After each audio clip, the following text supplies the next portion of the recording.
ಸರಣಿಯಲ್ಲಿ 6ನೇ ಒಂದು ಸಂಚಿಕೆ ಇದು. ಆ ಸ್ಯಮಂತಕಮಣಿಯ ಮುಂದುವರಿದ ಭಾಗ, ಆ ಪ್ರಸಂಗದ ಮುಂದುವರಿದ ಭಾಗ ಇವತ್ತು. ಬನ್ನಿ, ಮಂಗಳಾಚರಣವನ್ನು ಹೇಳಿಬಿಟ್ಟು ಪ್ರಾರಂಭ ಮಾಡೋಣ.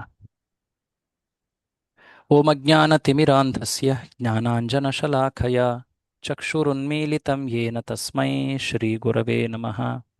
ನಮಃ ಓಂ ವಿಷ್ಣುಪಾದಾಯ ಕೃಷ್ಣಪ್ರೇಷ್ಠಾಯ ಭೂತಲೆ ಶ್ರೀಮತೆ ಭಕ್ತಿವೇದಾಂತ ಸ್ವಾಮಿನ್ನಿತಿ ನಾಮಿನೆ. ನಮಸ್ತೆ ಸಾರಸ್ವತೆ ದೇವೆ ಗೌರವಾಣಿ ಪ್ರಚಾರಿಣೆ ನಿರ್ವಿಶೇಷ ಶೂನ್ಯವಾದಿ ಪಾಶ್ಚಾತ್ಯ ದೇಶತಾರಿಣೆ. ಜಯ ಶ್ರೀ ಕೃಷ್ಣ ಚೈತನ್ಯ ಪ್ರಭು ನಿತ್ಯಾನಂದ ಶ್ರೀ ಅದ್ವೈತ ಗದಾಧರ ಶ್ರೀವಾಸಾದಿ ಗೌರಭಕ್ತವೃಂದ. ಹರೇ ಕೃಷ್ಣ ಕೃಷ್ಣ ಕೃಷ್ಣ ಹರೇ ಹರೇ, ಹರೇ ರಾಮ ರಾಮ ರಾಮ ಹರೇ ಹರೇ. ಹೇ ಕೃಷ್ಣ ಕರುಣಾ ಸಿಂಧೋ ದೀನಬಂಧೋ ಜಗತ್ಪತೆ ಗೋಪೇಶ ಗೋಪಿಕಾ ಕಾಂತ ರಾಧಾ ಕಾಂತ ನಮೋಸ್ತುತೆ. ಹರೇ ಕೃಷ್ಣ. ಈ ದಿನ ನಾವು ನಿನ್ನೆ ತರಗತಿಯಲ್ಲಿ ನೋಡಿದ್ವಿ ಹೇಗೆ ಶ್ರೀಕೃಷ್ಣ ಆ ಒಂದು ಸತ್ರಾಜಿತ ಅನ್ನೋ ಒಬ್ಬ ವ್ಯಕ್ತಿ, ಆತ ದ್ವಾರಕೆಯ ನಿವಾಸಿ. ಆದರೆ ಕೆಲ ಕಾರಣಗಳಿಂದ ಆತ ಕೃಷ್ಣನ ಆಜ್ಞೆಯನ್ನ ಗೌರವಿಸಲಿಲ್ಲ. ಆತ ಲೋಭದ ಕಾರಣದಿಂದಾಗಿ ಆತ ಆ ಸ್ಯಮಂತಕ ಮಣಿಯನ್ನ ಪೂಜಿಸ್ತಾ ಸಂಪತ್ತನ್ನ ಪಡೆಯುತ್ತಾ ಇನ್ನಷ್ಟು ಆತ ಮದಾಂಧನಾಗ್ತಾ ಇದ್ದಾನೆ. ಈ ಜಗತ್ತಿನಲ್ಲಿ ವ್ಯಕ್ತಿ ಯಾವಾಗ ಈ ಲೋಭಕ್ಕೆ ತುತ್ತಾಗ್ತಾನೋ ಆಗ ಆತನ ಪರಿಸ್ಥಿತಿ ಅನ್ನೋದು ಹೇಗಾಗತ್ತೆ, ಏನಾಗತ್ತೆ, ಯಾವ ತೊಡಕುಗಳು ಅಥವಾ ಯಾವ್ಯಾವ ಬಿರುಕುಗಳು ಉಂಟಾಗ್ತವೆ, ಯಾವ ವಿಪತ್ತುಗಳನ್ನು ವ್ಯಕ್ತಿ ಎದುರಿಸಬೇಕಾಗ್ತದೆ ಅನ್ನೋದನ್ನ ನಾವು ಈ ಒಂದು ಪ್ರಸಂಗದಲ್ಲಿ ಕಾಣಬಹುದು. ಅದಕ್ಕೆ ಆತ್ಮೀಯ ಸಂಬಂಧಗಳಲ್ಲಿ ನಾವು ಈ ದುಡ್ಡು ಅಥವಾ ಧನದ ವಿಷಯಗಳನ್ನು ತರಬಾರದು ಅಂತ ಹೇಳ್ತಾರೆ. ಯಾಕೆಂದ್ರೆ ಎಲ್ಲಿ ಈ ಧನ, ಸಂಪತ್ತು, ದುಡ್ಡಿನ ವಿಷಯಗಳು ಬರ್ತದೋ ಅಲ್ಲಿ ವಿಶ್ವಾಸ, ಅಲ್ಲಿ ಪರಸ್ಪರ ಸ್ನೇಹ ಇವುಗಳು ಕ್ಷೀಣವಾಗಿಬಿಡ್ತವೆ. ಅಷ್ಟೇ ಅಲ್ಲದೆ ಒಂದು ರೀತಿಯ ಕಪಟತೆ, ಕುಬುದ್ಧಿ ಇವುಗಳು ಹೆಚ್ಚಾಗ್ತವೆ. ಹಾಗಾಗಿ ಈ ಒಂದು ಹೆಚ್ಚು ಐಶ್ವರ್ಯಗಳುಳ್ಳಂತಹ ಸನ್ನಿವೇಶಗಳೇನಿರ್ತವೆ ಅಲ್ಲಿ ಪರಸ್ಪರ ವ್ಯಕ್ತಿಗಳು ಕಾದಾಡ್ತಾರೆ, ಜಗಳಗಳು ಉಂಟಾಗ್ತದೆ. ಕೆಲವೊಮ್ಮೆ ಒಬ್ರಿಗೊಬ್ರು ಹೊಡೆದಾಡಿ ಅಲ್ಲಿ ಹತ್ಯೆಗಳಾಗ್ತದೆ, ಅಪಾರ್ಥಗಳಾಗ್ತದೆ, ವಿವಾದಗಳು ಉಂಟಾಗ್ತದೆ, ಯುದ್ಧಗಳೇ ಏರ್ಪಟ್ಟು ಬಿಡ್ತವೆ. ನೋಡಿ, ಈಗಿನ ಸಮಯದಲ್ಲಿ ಜಗತ್ನಲ್ಲಿ ಎಷ್ಟು ಯುದ್ಧಗಳು ನಡೀತಾ ಇದೆ ಅಲ್ವಾ? ಈ ಯುದ್ಧಗಳಿಗೆ ಕಾರಣ ಏನು? ಬೇರೊಂದು ಪ್ರದೇಶ ಅಥವಾ ಭೂಮಿಯನ್ನ ಇದು ನನ್ನದು, ಅಥವಾ ಬೇರೆಯವರ ಸಂಪನ್ಮೂಲಗಳನ್ನ ಇದು ನನ್ನದು, ಈ ರೀತಿಯಾದಂತಹ ಭಾವ ಇದೆ ಅಲ್ವಾ, ಲೋಭ. ಸೊ ನಿನ್ನೆ ನಾವು ಚರ್ಚೆ ಮಾಡ್ತಾ ಇದ್ವಿ ಆ ಉಪನಿಷತ್ತಿನ ಶ್ಲೋಕ, ಈಶೋಪನಿಷತ್, ಈಶಾವಾಸ್ಯಂ ಇದಂ ಸರ್ವಂ, ಎಲ್ಲವೂ ಕೂಡ ಆ ಪರಮೇಶ್ವರ ಶ್ರೀ ಕೃಷ್ಣನ ಸ್ವತ್ತು. ಯತ್ಕಿಂಚ ಜಗತ್ಯಾಂ ಜಗತ್ತೇನ ತ್ಯಕ್ತೇನ ಭುಂಜೀತ. ಶ್ರೀಕೃಷ್ಣ ನಮಗೆ ಅಂತ ಏನು ನೀಡ್ತಾನೋ ಅದನ್ನು ಸ್ವೀಕರಿಸಿ ಅದರಲ್ಲಿ ಸಂತೃಪ್ತರಾಗುವುದು, ಅದುವೇ ಈ ಜಗತ್ತಿನಲ್ಲಿ ಶಾಂತಿ ಮತ್ತೆ ಆನಂದವನ್ನು ನೀಡುವಂಥದ್ದು. ಭಗವದ್ಗೀತೆಯಲ್ಲಿ ಕೃಷ್ಣ ಭೋಕ್ತಾರಂ ಯಜ್ಞ ತಪಸಾಂ ಸರ್ವಲೋಕ ಮಹೇಶ್ವರಂ, 5ನೇ ಅಧ್ಯಾಯದ ಶ್ಲೋಕ ಇದು. ಸುಹೃದಂ ಸರ್ವಭೂತಾನಾಂ ಜ್ಞಾತ್ವಾ ಮಾಂ ಶಾಂತಿ ಮೃಚ್ಛತಿ. 5ನೇ ಅಧ್ಯಾಯದ 29ನೇ ಶ್ಲೋಕ ಕೃಷ್ಣ ಹೇಳ್ತಾ ಇದ್ದಾನೆ, ಯಾರೊಬ್ರು ನನ್ನನ್ನ ಎಲ್ಲ ಸಂಪತ್ತುಗಳ ಭೋಕ್ತೃ, ಭೋಗ ಮಾಡುವವನು, ನಾನೇ ಎಲ್ಲವನ್ನ ಆನಂದಿಸುವವನು, ಅಷ್ಟೇ ಅಲ್ಲದೆ ಎಲ್ಲದರ ಸ್ವಾಮಿ ನಾನು, ಸರ್ವಲೋಕ ಮಹೇಶ್ವರಂ, ಎಲ್ಲರ ಒಳಿತನ್ನು ಬಯಸುವ ಹಿತೈಷಿ ಮಿತ್ರ ನಾನು, ಸುಹೃದ್, ಹೀಗೆಂದು ಯಾರು ನನ್ನನ್ನು ತಿಳಿತಾರೋ, ಅಂದ್ರೆ ಭಗವಂತನೇ ಎಲ್ಲದರ ಒಡೆಯ, ಆಯ್ ಎಲ್ಲದರ ಸ್ವಾಮಿ, ಎಲ್ಲರ ಹಿತವನ್ನ ಬಯಸುವವನು ಆತ. ಸೊ ಹೀಗೆ ಭಗವಂತನ ಗುಣಗಳನ್ನ ಯಾರು ತಿಳಿತಾರೋ ಅವರು ಈ ಜಗತ್ತಿನಲ್ಲಿ ಶಾಂತಿಯಿಂದ ಇರ್ತಾರೆ. ಸೊ ಇಲ್ಲಿ ನಾವು ಈ ಸತ್ರಾಜಿತ, ಶ್ರೀಕೃಷ್ಣನ ಸತ್ರಾಜಿತನಿಗೆ ಹೇಳ್ದ, ಈ ರಾಜ್ಯದ ರಾಜ ಉಗ್ರಸೇನ, ನಿನಗೆ ದೊರಕಿರುವಂತಹ ಈ ಮಣಿ, ಇದು ನೀನು ರಾಜ ಉಗ್ರಸೇನಿಗೆ ಒಪ್ಪಿಸಬೇಕು, ಅದು ಸರಿಯಾದ ಧರ್ಮ. ಆ ಶ್ರೀಕೃಷ್ಣ ಈ ಸತ್ರಾಜಿತನನ್ನ ಬಡತನದಲ್ಲಿ ನೂಕ್ತಾ ಇರಲಿಲ್ಲ ಅಥವಾ ಆತನಿಗೆ ಶೋಷಣೆ ಮಾಡ್ತಾ ಇರಲಿಲ್ಲ. ಬಟ್ ಆತ ಹೇಳ್ತಾ ಇದ್ದಾನೆ, ರಾಜನಾದವನು ನಿನಗೆ ಸಂರಕ್ಷಣೆಯನ್ನ ನೀಡ್ತಾ ಇದ್ದಾನೆ, ನಿನಗೆ ಆಶ್ರಯವನ್ನ ನೀಡಿದ್ದಾನೆ. ಹಾಗಾಗಿ ನಿನಗೆ ದೊರಕುವಂತಹ ಸಂಪತ್ತುಗಳ ಆ ಅಗ್ರಭಾಗ ಆತನಿಗೆ ತಲುಪಬೇಕು. ಯಾಕೆಂದ್ರೆ ನಿನಗೆ ಅಂತ ಹೇಳಿ ಆತ ಎಷ್ಟೊಂದು ಶ್ರಮ ಪಡ್ತಾ ಇದ್ದಾನೆ. ಸೊ ಅದನ್ನ ಗೌರವಿಸಬೇಕು ಅಂತ ಕೃಷ್ಣ ಹೇಳಿದ್ದ. ಆದ್ರೆ ಆ ಮಾತನ್ನ ಉಲ್ಲಂಘಿಸದ ಕಾರಣದಿಂದಾಗಿ ಎಷ್ಟೊಂದು ಅನಿಷ್ಟಗಳು ಇಲ್ಲಿ ಘಟಿಸಿದ್ವು ಅಂತ ನಾವು ನೋಡಿದ್ವಿ.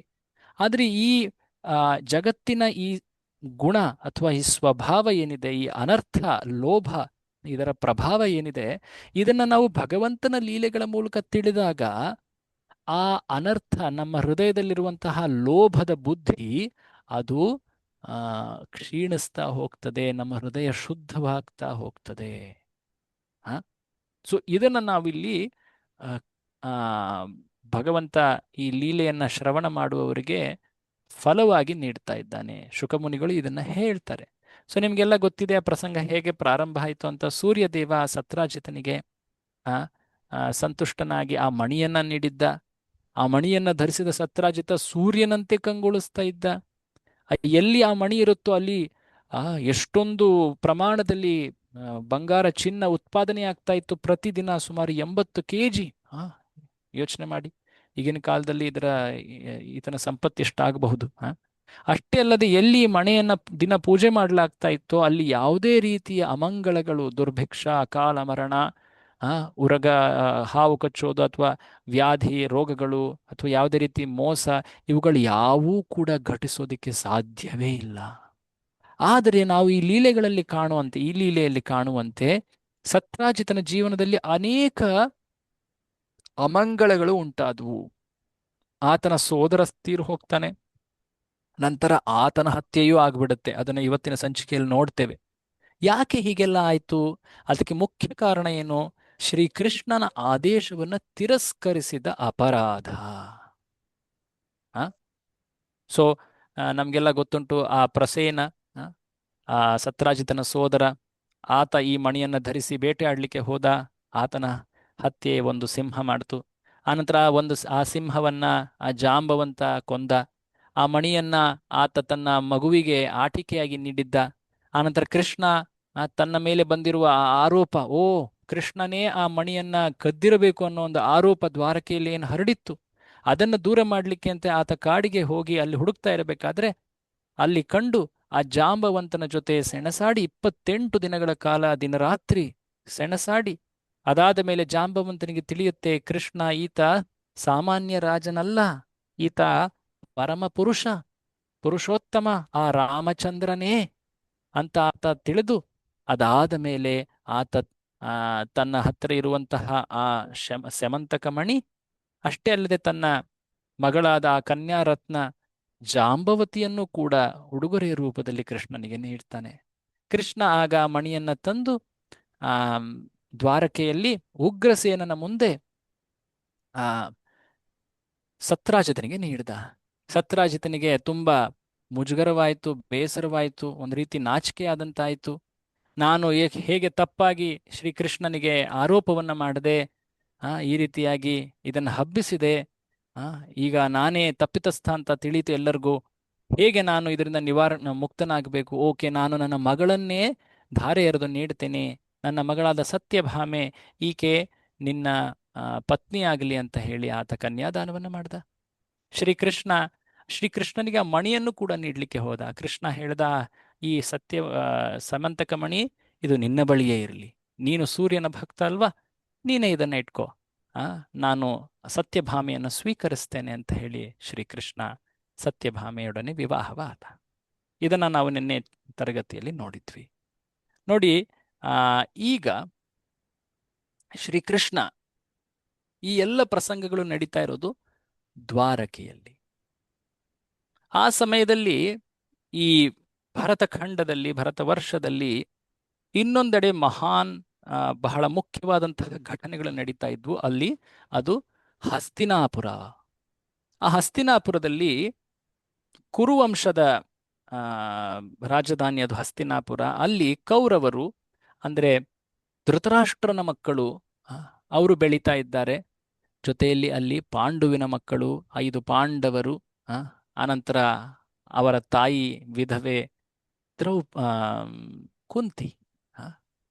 ಒಂದು ಸಮಯದಲ್ಲಿ ದುರ್ಯೋಧನ ಒಂದು ಸಂಚನ್ನ ಮಾಡ್ತಾನೆ, ಕುತಂತ್ರವನ್ನ ಮಾಡ್ತಾನೆ. ಎಲ್ಲರನ್ನೂ ಒಂದು ವಾರಣಾವತ ಅನ್ನೋ ಒಂದು ಪ್ರದೇಶಕ್ಕೆ ಕಳಿಸ್ತಾನೆ. ಅಲ್ಲಿ ವಿಷ್ಣುವಿನ ಕುರಿತಾದಂತಹ ಒಂದು ದೊಡ್ಡ ಯಜ್ಞವನ್ನ ಏರ್ಪಡಿಸಿರ್ತಾರೆ. ಅಲ್ಲಿ ಒಂದು ಸುಂದರವಾದಂತಹ ಬಹಳ ಬೃಹತ್ತಾದಂತಹ ಒಂದು ಆ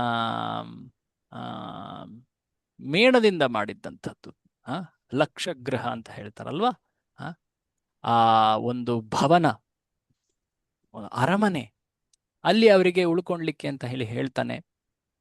ಅದಾದ ಮೇಲೆ ದುರದೃಷ್ಟ ಅನ್ನುವಂತೆ ಆ ಭವನಕ್ಕೆ ಬೆಂಕಿ ಹತ್ತು ಬಿಡುತ್ತೆ. ಆ ಭವನದಲ್ಲಿ ಇದ್ದಂತಹ ಆ 5 ಜನ ಯುವಕರು ಮತ್ತೆ ಅವರ ತಾಯಿ ಆ ಶರೀರಗಳು ಅಲ್ಲಿ ಸುಟ್ಟು ಬಿದ್ದಿರೋದು ಕಾಣತ್ತೆ. ಎಲ್ಲರೂ ಕೂಡ ಓ ಪಾಂಡವರೇ ಭಸ್ಮವಾದರು, ಅವರು ಸುಟ್ಟು ಹೋದರು ತಾಯಿ ಕುಂತಿಯ ಜೊತೆ.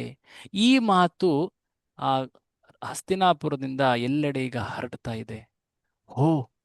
ಪೂರ್ತಿ ಭರತವರ್ಷದ ಸಾಮ್ರಾಟರಾದಂತಹ ಕುರುವಂಶದಲ್ಲಿ ಈ ಒಂದು ದೊಡ್ಡ ಅನಾಹುತವಾಗಿದೆ. ಹೇ ವೃಷ್ಣಿಗಳಿಗೂ ಈ ಮಾತನ್ನ ತಿಳಿಸಿ. ದ್ವಾರಕೆಗೆ ಈ ಮಾತು ತಲುಪುತ್ತೆ. ಶ್ರೀಕೃಷ್ಣ ಮತ್ತೆ ಬಲರಾಮರು ಅವರು ಕುಂತಿಯ ಒಂದು ರೀತಿ ಅಣ್ಣನ ಮಕ್ಕಳು. ಅವರು ಕುಂತಿಗೆ ಒಂದು ರೀತಿ ಸೋದರ ಮಾವನಂತೆ ಬರುವಂತಹ ವಸುದೇವ, ಆತನ ಮಕ್ಕಳು ಅವರು. ಸೊ ಹಾಗಾಗಿ ಅವರು ಕುರುವಂಶದ ಜೊತೆ ಅವರಿಗೆ ಸಂಬಂಧವಿತ್ತು, ಕೌಟುಂಬಿಕ ಸಂಬಂಧ. ಸೊ ಹಾಗಾಗಿ ಕೃಷ್ಣ ಬಲರಾಮರು ಈ ಒಂದು ಘಟನೆ ನಡೆದು ಹೋಗಿದೆ, ಹೋಗಿ ಬರೋಣ ಬಾ ಅಂತ ಹೇಳಿ ಕೃಷ್ಣ ಮತ್ತೆ ಬಲರಾಮರಿಬ್ಬರೂ ಕೂಡ ಈಗ ಎಲ್ಲಿ ಹೋಗ್ತಾ ಇದ್ದಾರೆ? ಎಲ್ಲಿ ಹೋಗ್ತಾ ಇರ್ಬೋದು? ಹಸ್ತಿನಾಪುರಕ್ಕೆ ಹೋಗ್ತಾ ಇದ್ದಾರೆ. ಸೊ ಇಲ್ಲಿವರೆಗೆ ಏನಾಗಿತ್ತು? ಸತ್ಯಭಾಮೆಯ ಜೊತೆ ವಿವಾಹವಾಯಿತು. ಸ್ಯಮಂತಕ ಮಣಿಯನ್ನ ಮತ್ತೆ ಕೃಷ್ಣ ಈಗ ಮತ್ತೆ ಸತ್ಯರಾಜಿತನಿಗೆ ನೀಡದ. ಇಲ್ಲಿವರೆಗೆ ಆ ಘಟನೆಗಳು ಏನ್ ನಡೆದಿದ್ವಲ್ಲ, ಇದು ದ್ವಾರಕವಾಸಿಗಳಿಗೆ ಒಂದು ರೀತಿಯ ತುಂಬಾ ಬೇಸರವನ್ನ ಉಂಟು ಮಾಡುದು. ಅಯ್ಯೋ, ನಮ್ಮ ಆ ಕಣ್ಮಣಿಯಾದಂತಹ ಕೃಷ್ಣ ವೃಷ್ಣಿವಂಶದ ಕುಲ ದೀಪಕ ಆತನನ್ನು ನಾವು, ಆತನ ಕುರಿತಾಗಿ ಒಂದು ತಪ್ಪು ವದಂತಿ ಎಲ್ಲೆಡೆ ಹರಡು ಬಿಡ್ತಲ್ಲ, ಇದಕ್ಕೆ ಕಾರಣನಾದವನು ಈ ಒಬ್ಬ ಸತ್ರಾಜಿತ. ಈತನ ಲೋಭದ ಕಾರಣದಿಂದಾಗಿ ಹೇಗೆಲ್ಲ ಏನೆಲ್ಲ ಆಯ್ತು ನೋಡಿ.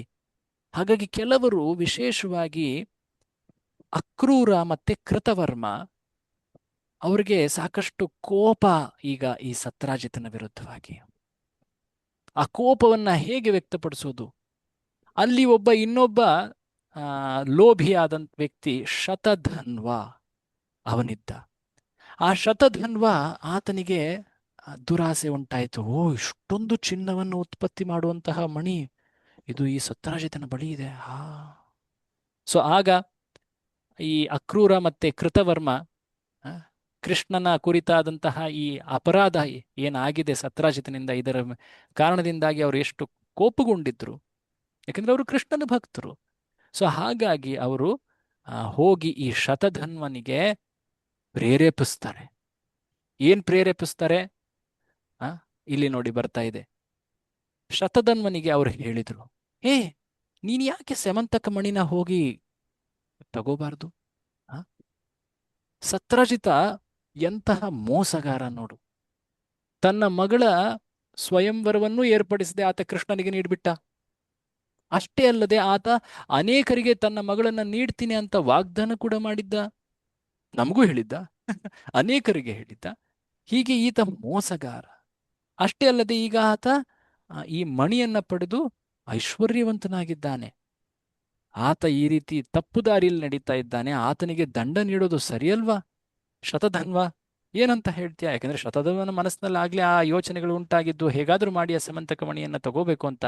ಈಗ ಇಲ್ಲಿ ಕೃತವರ್ಮ ಮತ್ತೆ ಅಕ್ರೂರ ಈ ಈ ಸತ್ರಾಜಿತನನ್ನ ನೀನು ಆ, ಕೊಂದು ಬಿಡಬೇಕು ಅಂತ ಹೇಳಿ ಪ್ರೇರೇಪಿಸ್ತಾ ಇದ್ದಾರೆ. ಆ, ಕೃಷ್ಣನ ಭಕ್ತರು ಕೃಷ್ಣನ ವಿರುದ್ಧ ಯಾರಾದರೂ ಮಾತನಾಡಿದಾಗ ಅದನ್ನು ಸಹಿಸಿಕೊಳ್ಳೋದಿಲ್ಲ. ಇದು ಸಾಮಾನ್ಯವಾಗಿ ಭಕ್ತರ ಲಕ್ಷಣ. ಭಕ್ತಿ ಎಂದರೆ ಭಗವಂತನ ಸ್ತುತಿ, ಅದರ ಕಡೆ ಆಕರ್ಷಣೆ. ಯಾರು ಭಗವಂತನ ನಿಂದನೆಯನ್ನ ಮಾಡ್ತಾರೋ ಅವರಿಂದ ದೂರವಿರುವುದು. ಆ, ಭಕ್ತರು ಭಗವಂತನ ನಿಂದನೆ ಅಥವಾ ಭಗವಂತನ ಕುರಿತಾಗಿ ಯಾರಾದರೂ ಅವಾಚ್ಯ ಶಬ್ದಗಳಿಂದ ಹೇಳಿದಾಗ ಅವರು ಅದನ್ನ ವಿರೋಧಿಸಬೇಕು. ಇಲ್ಲ ಅಂದ್ರೆ ಆ ಭಕ್ತಿ ಕುಂಠಿತವಾಗ್ತದೆ. ಆ ಅದನ್ನ ವಿರೋಧಿಸ್ಲಿಕ್ಕೆ ಆಗ್ತಾ ಇಲ್ಲ ಅಂದ್ರೆ ಆ ಜಾಗದಿಂದ ಅವರು ಹೊರ ಹೋಗಬೇಕು. ನಮ್ಮ ಶಾಸ್ತ್ರಗಳಲ್ಲಿ ಇನ್ನೂ ಕಠೋರವಾಗಿ ಹೇಳ್ತಾರೆ, ಆ ರೀತಿಯಾಗಿ ನಿಂದನೆ ನಡೀತಾ ಇದ್ದಂತಹ ಜಾಗದಲ್ಲಿ ವ್ಯಕ್ತಿ ಅಲ್ಲಿದ್ದರೆ ಆತ ತನ್ನ ನಾಲಿಗೆಯನ್ನೇ ಕಟ್ ಮಾಡ್ಕೊಳ್ಬೇಕು, ಕತ್ತರಿಸ್ಕೊಳ್ಬೇಕು.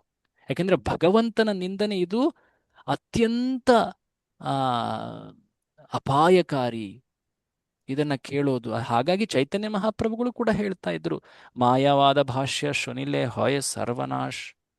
ಭಗವಂತನ ನಿಂದನೆ ಅದು ಆ ಮಾಯಾವಾದ ಸಿದ್ಧಾಂತ. ಆ, ಅದನ್ನ ಕೇಳಿದ್ರೆ ಭಕ್ತಿಯ ನಾಶ, ಸರ್ವನಾಶವಾಗ್ತದೆ. ಸೊ ಹೀಗೆ ಇಲ್ಲಿ ಭಗವಂತನ ನಿಂದನೆ ಆಯಿತು. ಹಾಗಾಗಿ ಈ ಆ ಅಕ್ರೂರ ಮತ್ತೆ ಕೃತವರ್ಮ ಇವರಿಗೆ ಅತ್ಯಂತ ಕ್ರೋಧ ಉಂಟಾಯಿತು.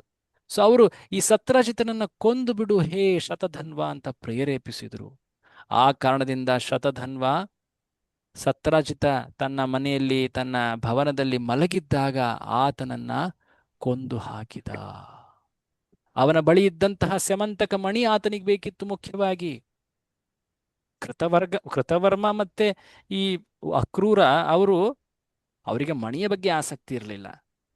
ಈತನ ಮೇಲೆ ಕೋಪ ಇತ್ತು. ಆದರೆ ಇಲ್ಲಿ ಶತಧನ್ವ ಈತನಿಗೆ ಕೋಪ ಅಷ್ಟೇ ಅಲ್ಲ, ಈತನಿಗೆ ಲೋಭ ಇದೆ. ಹಾಗಾಗಿ ಈತ ಈ ಮಣಿಯನ್ನ ತೆಗೆದುಕೊಂಡು ಅಲ್ಲಿಂದ ಓಡಿ ಹೋಗ್ತಾನೆ. ಹೇಗಿತ್ತು ಅದು? ಪ್ರಾಣಿ ಕೊಂದು ಆ ಮಾಂಸವನ್ನು ತೆಗೆದುಕೊಂಡು ಹೋಗುವ ದೃಶ್ಯದಂತಿತ್ತು. ಈ ಮಾತು, ಈ ಘಟನೆ ಆಗೋ ಸಮಯದಲ್ಲಿ ಅಲ್ಲಿ ಕೃಷ್ಣ ಇದ್ದಾನ? ಬಲರಾಮರಿದ್ದಾರಾ? ಇಲ್ಲ. ಇಲ್ಲ. ಎಲ್ಲೋಗಿದ್ದಾರೆ? ಹಸ್ತಿನಾಪುರಕ್ಕೆ ಹೋಗಿದ್ದಾರೆ. ಕೃಷ್ಣ ಅಲ್ಲಿ ಇಲ್ಲದೆ ಇರೋದನ್ನ ಅವರು ಗಮನಿಸಿ ಈ ಘಟನೆ ಆಯಿತು. ಶತಧನ್ವ ಈ ಕಾರ್ಯವನ್ನ ಮಾಡದ. ಈ ಮಾತು ಸತ್ಯಭಾಮೆಗೆ ಗೊತ್ತಾಗ್ತಾ ಇದ್ದಾಗ, ಅಯ್ಯೋ ನನ್ನ ತಂದೆಯ ಹತ್ಯೆಯಾಗಿದೆ. ಆಕೆಗೂ ತುಂಬಾ ಮನಸ್ಸಿಗೆ ನೋವಾಗಿತ್ತು, ತನ್ನ ತಂದೆ ಈ ರೀತಿಯಾಗಿ ತಪ್ಪು ವದಂತಿಯನ್ನ ಹರಡಿಸಿದ್ದಾನೆ ಕೃಷ್ಣನ ಕುರಿತಾಗಿ. ಆಕೆ ಮನಸ್ಸಿನಲ್ಲೂ ತುಂಬಾ ಬೇಸರವಾಗಿತ್ತು. ಆದರೆ ಈಗ ಆ ತಂದೆಯ ಹತ್ಯೆಯಾಯಿತು ಅನ್ನೋ ಮಾತು ಆಕೆಗೆ ಗೊತ್ತಾದ ಮೇಲೆ, ಆಕೆ ಅದನ್ನ ಕಂಡ ಮೇಲೆ ಅತ್ಯಂತ ದುಃಖದಲ್ಲಿ ಆಕೆ ತುಂಬಾ ಜೋರಾಗಿ ಅಳ್ತಾಳೆ. ದುಃಖದಲ್ಲಿ ಮುಳುಗಿ ಪ್ರಜ್ಞೆಯನ್ನ ಕಳ್ಕೊಂಡ್ ಬಿಡ್ತಾಳೆ. ಮೂರ್ಛೆ ಬಿದ್ದ್ಬಿಡ್ತಾಳೆ. ಅದಾದ ಮೇಲೆ ಚೇತರಿಸ್ಕೊಂಡು ತನ್ನ ತಂದೆಯ ದೇಹವನ್ನ ಸಂರಕ್ಷಿತವಾಗಿ ಇಡ್ಲಿಕ್ಕೆ ಅಂತ ಹೇಳಿ ಒಂದು ದೊಡ್ಡ ಎಣ್ಣೆಯ ಪಾತ್ರೆಯಲ್ಲಿ ಅದನ್ನ ಇಟ್ಟು ತನ್ನ ಗಂಡನಾದ ಕೃಷ್ಣನಿಗೆ ಈ ಸುದ್ದಿಯನ್ನ ತಾನೇ ಹೇಳಲಿಕ್ಕೆ ಅಂತ ಓಡಿ ಹೋಗ್ತಾ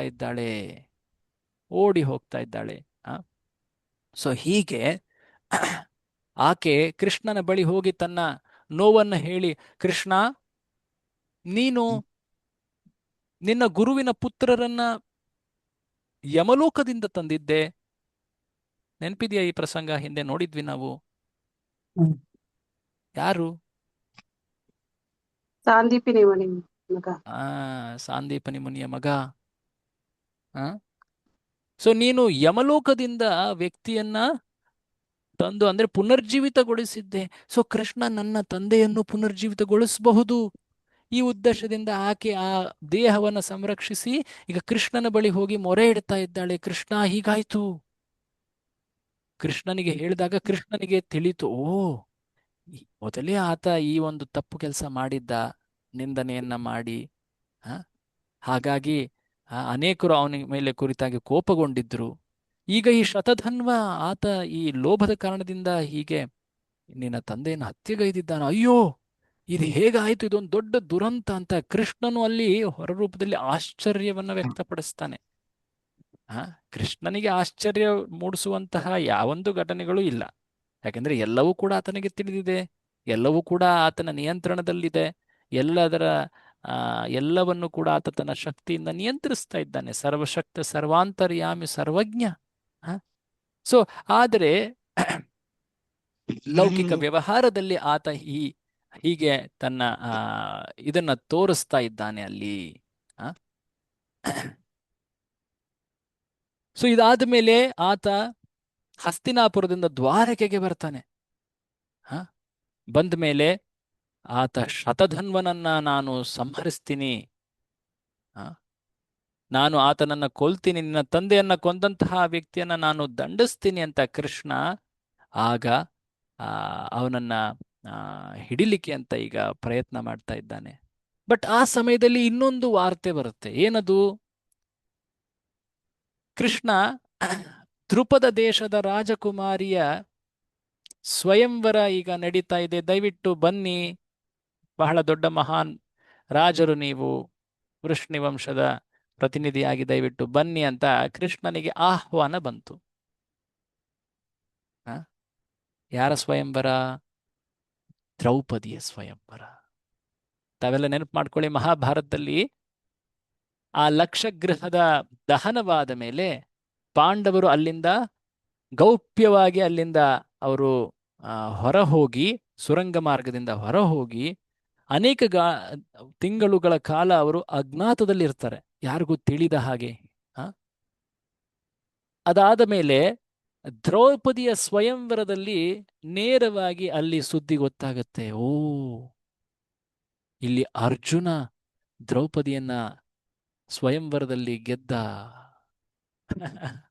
ಅಲ್ಲಿವರೆಗೂ ಯಾರಿಗೂ ಗೊತ್ತೇ ಇರೋದಿಲ್ಲ ಪಾಂಡವರು ಬದುಕಿದ್ದಾರೆ ಅಂತ, ಎಲ್ಲರೂ ಸತ್ತು ಹೋಗಿದ್ದಾರೆ ಪಾಂಡವರು ಅಂತ ಹೇಳಿ ಕೊರಗ್ತಾ ಇದ್ರು. ಇನ್ಫ್ಯಾಕ್ಟ್ ಕೃಷ್ಣನಿಗೆ ಎಲ್ಲ ಗೊತ್ತಿದ್ರು ಕೂಡ ಆತನು ಹೊರರೂಪದಲ್ಲಿ ಅಳುವಂತೆ ಆತನು ನಟಿಸಿದ.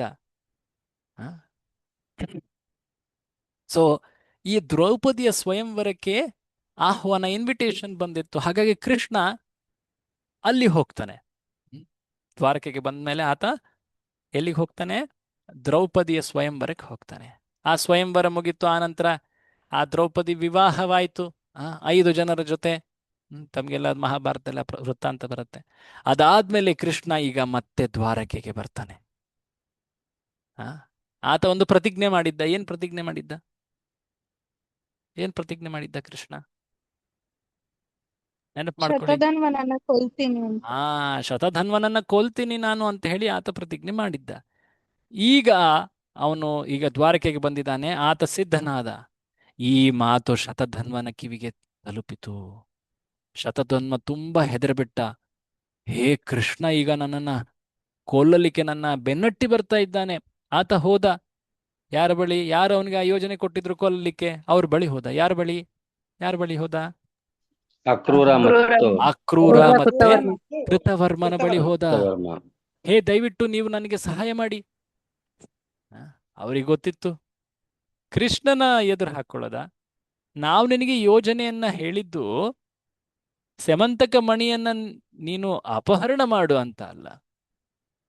ಕೃಷ್ಣನಿಗೆ ನೀನು ಈಗಲೂ ಕೂಡ ಶರಣಾದ್ರೆ ಕೃಷ್ಣ ನಿನ್ನನ್ನು ಕೊಲ್ಲೋದಿಲ್ಲ.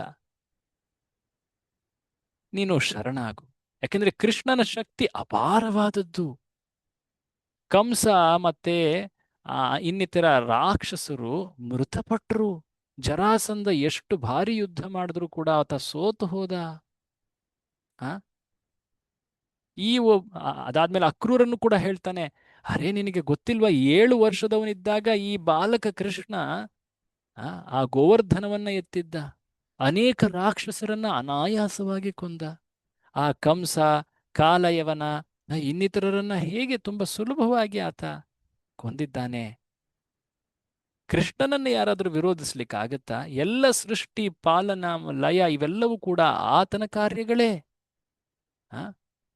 ಅಂತಹ ಅದ್ಭುತ ಕಾರ್ಯಗಳನ್ನು ಮಾಡುವ ವ್ಯಕ್ತಿಗೆ ನೀನು ಶರಣಾಗು ಅಂತ ಹೇಳಿ ಅವರು ಹೇಳಿದರು. ಆದರೆ ಶತಧನ್ವ ಆತ ಶರಣಾಗಲಿಕ್ಕೆ ಸಿದ್ಧನಿರಲಿಲ್ಲ.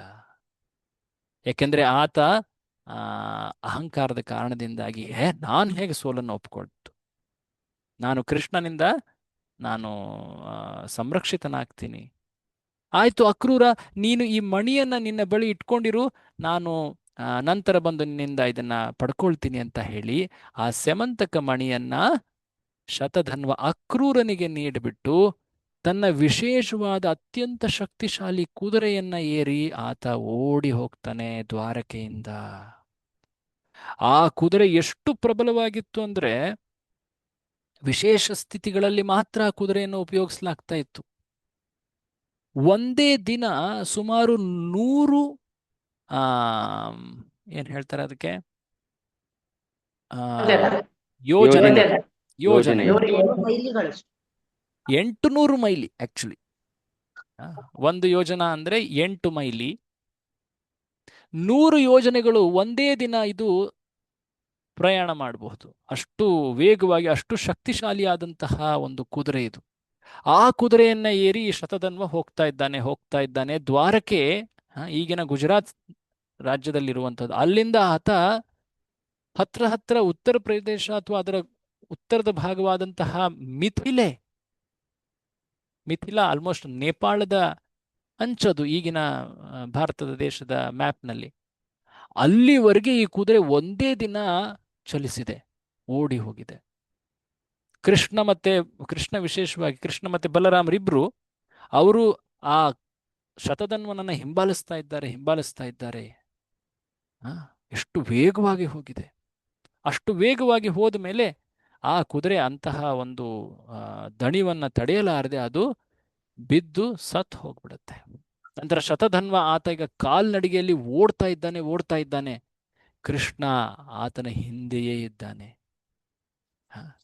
ಕೃಷ್ಣ ಆತನನ್ನ ಕೊಲ್ಲಲಿಕ್ಕೆ ಮುಂಸಾಗ್ತಾ ಇದ್ದಾನೆ. ಆದರೂ ಶತಧನ್ವ ಆತನ ಶರಣಾಗ್ಲಿಕ್ಕೆ ಇಚ್ಛಿಸ್ತಾ ಇಲ್ಲ. ಆಗ ಕೃಷ್ಣ ತನ್ನ ಸುದರ್ಶನವನ್ನು ಉಪಯೋಗಿಸಿ ಆ ಶತಧನ್ವನನ್ನ ಶಿರಚ್ಛೇದ ಮಾಡಿದ, ಆತನ ತಲೆಯನ್ನ ಕತ್ತರಿಸಿದ. ಎಲ್ಲವೂ ಗೊತ್ತಿದ್ರೂ ಕೂಡ ಕೃಷ್ಣ ಆ ಶತಧನ್ವನ ಬಳಿ ಆ ಮಣಿ ಇದೆಯೋ ಇಲ್ವೋ ಅಂತ ಹೇಳಿ ಹುಡುಕದನಂತೆ. ಮಣಿ ಇರ್ಲಿಲ್ಲ. ಎಲ್ಲಿತ್ತದು? ಅಕ್ರೂರನ ಹತ್ರ ಇದೆ. ಕೃಷ್ಣನಿಗೆ ಗೊತ್ತಿಲ್ವಾ? ಆದ್ರೆ ಕೃಷ್ಣನ ಇಲ್ಲಿ ಹೊರರೂಪದಲ್ಲಿ ನಟಿಸ್ತಾ ಇದ್ದಾನೆ. ಒಂದು ವಿಶೇಷವಾದಂತಹ ಪಾಠ ಮುಂದೆ ನಮಗೆ ದೊರಕತ್ತೆ, ಸ್ವಲ್ಪ ತಾಳ್ಮೆ ಇರಲಿ. ಸೊ ಕೃಷ್ಣ ಹೀಗೆ ಹುಡುಕ್ತಾ ಇದ್ದಾನೆ. ಅರೆ ಅಣ್ಣ, ಆ ಮಣಿ, ಸೆಮಂತಕ ಮಣಿ ದೊರಕ್ತಾ ಇಲ್ಲ. ಬಲರಾಮನಿಗೂ ಗೊತ್ತು ಕೃಷ್ಣ ಈ ರೀತಿ ಯಾಕೆ ಹೇಳ್ತಾ ಇದ್ದಾನೆ. ಕೃಷ್ಣನಿಗೆ ಗೊತ್ತಿಲ್ಲದೆ ಇರೋ ವಿಚಾರ ಏನಿದೆ? ಗೊತ್ತಿದೆ ಆತನಿಗೆ. ಆದ್ರೆ ಬಲರಾಮನಿಗೆ ಏನೋ ಒಂದು ಬೇರೆ ಕಾರ್ಯ ಮಾಡ್ಲಿಕ್ಕೆ ಅಂತೇಳಿ ಕೃಷ್ಣ ಪ್ರೇರೇಪಿಸ್ತಾ ಆಯ್ತು. ಬಹುಶಃ ದ್ವಾರಕೆಯಲ್ಲಿಯೇ ಇನ್ನೊಬ್ಬರ ಬಳಿ ಈ ಮಣಿಯನ್ನ ಇಟ್ಟು ಬಂದಿರಬೇಕು ಈ ಶತಧನ್ವ. ದ್ವಾರಕೆಯಲ್ಲಿ ನಾವೀಗ ಹೋಗಿ ಇದನ್ನ ಪತ್ತೆ ಹಚ್ಚಬೇಕು. ಇಷ್ಟು ದೂರ ನಾನು ಈಗ ಮಿಥಿಲೆಯ ಬಳಿ ಬಂದಿದ್ದೀನಿ. ಮಿಥಿಲಾ ನಗರಿ ನಿಮಗೆ ಗೊತ್ತಿರೋ ಹಾಗೆ ಅದು ಜನಕರಾಜನ ನಗರಿ, ಸೀತೆಯ ತವರು ಅಲ್ವಾ? ಮಿಥಿಲಾ ನಗರಿ. ಅಲ್ಲಿ ಆಳುವಂತಹ ರಾಜರಿಗೆ ಜನಕರು ಅಂತ ಹೇಳ್ತಾರೆ. ತಾಯಿ ಸೀತೆಯ ತಂದೆ ಸೀರಧ್ವಜ ಜನಕ. ಆ ಒಂದು ರಾಜಮನೆತನದ ರಾಜರಿಗೆ ಜನಕರು ಅಂತ ಹೆಸರು ಹೇಳಿದ್ದಾರೆ, ಸೀರಧ್ವಜ ಜನಕ. ಈಗ ಆತ ಜನಕ ಆಳ್ತಾ ಇರುವವನು, ಆತನ ಹೆಸರು ಬಹುಲಾಶ್ವ ಜನಕ. ಈ ಬಹುಲಾಶ್ವ ಕೃಷ್ಣನ ಭಕ್ತ, ಪರಮ ಭಕ್ತ. ವಿಶೇಷವಾಗಿ ಕೃಷ್ಣ, ಬಲರಾಮ ನೀನು ಬಹುಲಾಶ್ವನ ಬಳಿ ಹೋಗಿ ಆತನಿಗೆ ಅನುಗ್ರಹವನ್ನ ನೀಡಬೇಕು. ಹಾಗಾಗಿ ಬಲರಾಮ ನೀನು ಈಗ ಮಿಥಿಲೆಗೆ ಹೊರಡು. ಈ ಒಂದು ಯೋಜನೆಯ ಪ್ರೇರಣೆಯನ್ನ ಕೃಷ್ಣ ಬಲರಾಮಗೆ ಹೇಳ್ತಾ ಇದ್ದಾನೆ, ಮೂಡಿಸ್ತಾ ಇದ್ದಾನೆ. ಸೊ ಬಲರಾಮ ಹೇಳ್ತಾನೆ, ನಾನು ಇಲ್ಲೇ ಹತ್ತಿರದಲ್ಲಿರುವಂತಹ ಈ ಮಿಥಿಲಾ ನಗರಿ ಜನಕನನ್ನ ನಾನು ಭೇಟಿಯಾಗಿ ಬರ್ತೀನಿ. ಕೆಲ ದಿನಗಳು, ಕೆಲ ತಿಂಗಳುಗಳು ಇಲ್ಲಿದ್ದು ಬರ್ತೀನಿ ಅಂತ. ಸೊ ಬಲರಾಮ ಆಗ ಮಿಥಿಲೆಯಲ್ಲಿ ಕೆಲವು ತಿಂಗಳುಗಳಲ್ಲ, ಕೆಲವು ವರ್ಷಗಳೇ ಉಳಿದ. ಸರಿಸುಮಾರು 5 ವರ್ಷಗಳ ಕಾಲ ಬಲರಾಮ ಆಗ ಕೃಷ್ಣ ಮಿಥಿಲೆ, ಜನಕಪುರಿ, ವಿದೇಹದಲ್ಲಿ ಉಳಿದ. ಆ ಸಮಯದಲ್ಲಿ ಮಹಾಭಾರತದ ಮತ್ತೊಂದು ಘಟನೆ ಏನದು? ದುರ್ಯೋಧನ ಬಲರಾಮ ಕೃಷ್ಣನಿಂದ ದೂರವಾಗಿ ಈಗ ಒಬ್ಬನೇ ಅಲ್ಲಿದ್ದಾನೆ ಅನ್ನೋದನ್ನ ತಿಳಿದು ಆತ ಬಲರಾಮನಿಂದ ಯುದ್ಧ ವಿದ್ಯೆ, ಗದಾ ಯುದ್ಧವನ್ನ ಕಲೀಲಿಕ್ಕೆ ಅಂತ ಹೇಳಿ ಬಲರಾಮನ ಬಳಿ ಬರ್ತಾನೆ. ಬಲರಾಮನಿಗೆ ಬೇಡ್ಕೊಳ್ತಾನೆ, ಬಲರಾಮ ಹಲಧರ, ಆ ಮುಷಲಧರ, ಆ ಗದೆ ಮತ್ತು ಹಲ ಇವುಗಳನ್ನ ಪ್ರವೀಣ, ಅತ್ಯಂತ ಪ್ರವೀಣ ಆತ. ಸೊ ಬಲರಾಮ ದುರ್ಯೋಧನನಿಗೆ ಗದಾ ವಿದ್ಯೆಯನ್ನ ತಿಳಿಸಿಕೊಟ್ಟ. 5 ವರ್ಷಗಳ ಕಾಲ ಆತ ಅಲ್ಲೇ ಇದ್ದ. ಆ ಒಂದು ಸಮಯದಲ್ಲಿ ಬಲರಾಮನಿಗಿಂದ ಈ ದುರ್ಯೋಧನ ಸುಭದ್ರೆಯನ್ನ ಪತ್ನಿಯಾಗಿ ನೀವು ನೀಡಿ ಅಂತ ಹೇಳಿ ವಿನಂತಿಸ್ತಾನೆ. ಮುಂದೆ ಆ ಸುಭದ್ರೆಯ ಅಪಹರಣದ ಲೀಲೆ ಕೂಡ ಬರುತ್ತೆ ಮಹಾಭಾರತದಲ್ಲಿ. ಅದಕ್ಕೂ ಮುಂಚೆ ನಡೆಯೋ ಘಟನೆ ಇದು. ಸೊ ಸುಭದ್ರೆಯನ್ನ ನೀನು ನೀಡು ನನಗೆ ಅಂತ ಹೇಳಿ ಆತ ಭಿನ್ನವಿಸ್ಕೊಳ್ತಾನೆ. ಬಲರಾಮ ಹೇಳ್ತಾನೆ, ಆಯ್ತು ನಿನಗೆ ನಾನು ಧಾರೆ ಎರಿತೀನಿ ಅನ್ನೋ ಒಂದು ಆಶ್ವಾಸನೆಯನ್ನು ನೀಡಿದ್ದ. ಅಫ್ಕೋರ್ಸ್ ಈ ಎಲ್ಲ ಘಟನೆಗಳು ಮುಂದೆ ನಡೀತವೆ. ಸೊ ಈ 5 ವರ್ಷಗಳಲ್ಲಿ ಇವೆಲ್ಲವೂ ನಡೀತವೆ. ಸೊ ಬಟ್ ಕೃಷ್ಣ ಈಗ ಎಲ್ಲಿ ಹೋಗಿದ್ದಾನೆ? ಮಿಥಿಲೆಯಿಂದ ಆತ ದ್ವಾರಕೆಗೆ ಮರಳಿ ಹೋದ. ಯಾಕೆಂದ್ರೆ ಆ ಮಣಿಯನ್ನ ಹುಡುಕುವ ಒಂದು ಸೋಗಿನಲ್ಲಿ ಆತ ಈಗ ದ್ವಾರಕೆಗೆ ಹೋದ. ಈಗ ದ್ವಾರಕೆಯಲ್ಲಿ ಬಂದಿದ್ದಾನೆ. ಮಣಿ ಎಲ್ಲಿದೆ ಅಂತ ಹೊರರೂಪದಲ್ಲಿ ಆತನಿಗೆ ತಿಳಿದಿಲ್ಲ ಅನಿಸ್ತಾ ಇದೆ. ಆದ್ರೆ ಅವನಿಗೆ ಗೊತ್ತು ಯಾರ ಬಳಿ ಇದೆ ಅಂತ. ಯಾರ ಬಳಿ ಇದೆ ಆ ಮಣಿ? ಅಕ್ರೂರನ ಬಳಿ ಇದೆ.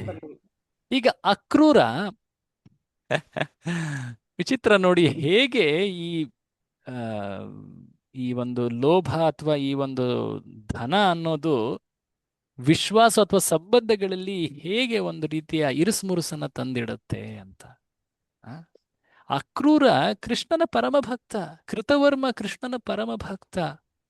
ಆದರೆ ಕೃಷ್ಣ ಈಗ ಆ ಮಣಿಯನ್ನ ಹುಡುಕ್ತಾ ಇದ್ದಾನೆ. ಆ ಮಣಿಯನ್ನ ಈ ಶತಧನ್ವನ್ ನಮಗೆ ನೀಡಿ ಹೋಗಿದ್ದ. ಆತನಿಗೆ ನಾವು ಕೃಷ್ಣನ ಮಾವ ಸತ್ರಾಜಿತನನ್ನು ಕೊಲ್ಲಲಿಕ್ಕೆ ಪ್ರೇರೇಪಿಸಿದ್ವಿ. ಓ, ಕೃಷ್ಣ ನಮ್ಮ ಮೇಲೆ ಕೋಪಗೊಳ್ಳಬಹುದು.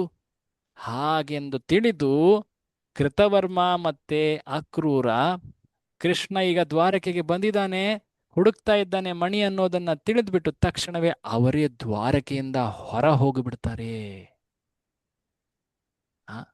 ನೋಡಿ ಈ ಮಣಿ ಏನೆಲ್ಲ ಸ್ಥಿತಿಯನ್ನ ತಂದಿಡ್ತು ಅಂತ.